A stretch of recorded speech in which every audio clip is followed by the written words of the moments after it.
Picture this. 1982 musical titans, Paul McCartney and Michael Jackson, are at the peak of their powers, collaborating on hits like Say, Say, Say and The Girl Is Mine. They weren't just colleagues, they were genuine friends. During one of their late-night chats, Paul, ever the savvy businessman, shared his biggest secret to wealth: music publishing. He explained how owning the rights to songs was like owning a gold mine, generating income every time a song was played, sold, or used. Michael, fascinated, listened intently as Paul showed him a thick book filled with all the song rights he owned. Michael took that advice to heart. He started buying up publishing catalogs, but he had his sights set on the ultimate prize.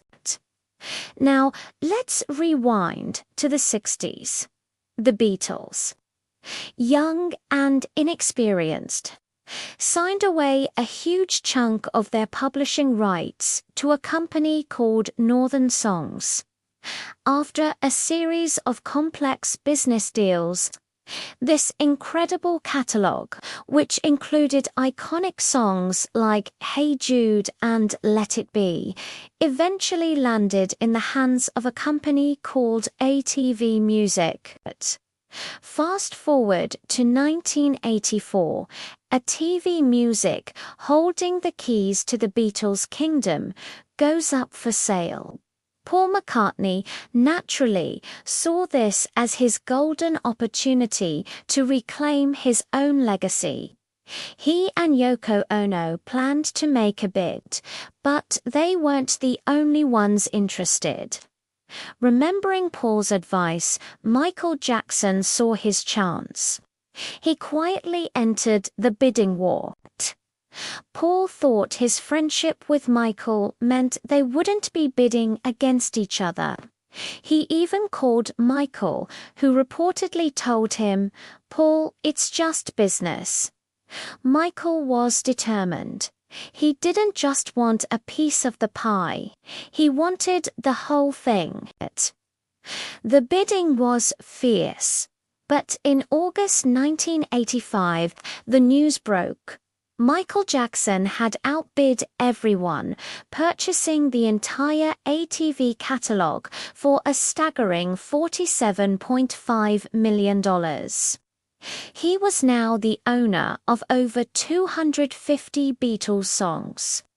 For Paul McCartney, it was a profound shock. He felt betrayed. A friendship built on musical collaboration had been fractured by a business deal.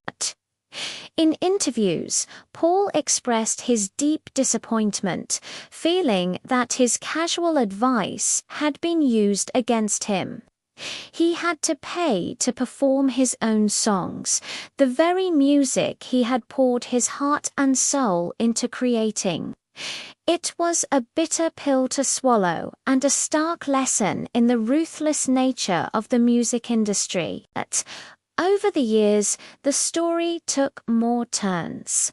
Michael later merged the catalogue with Sony, creating Sony ATV Music Publishing, which became a global powerhouse.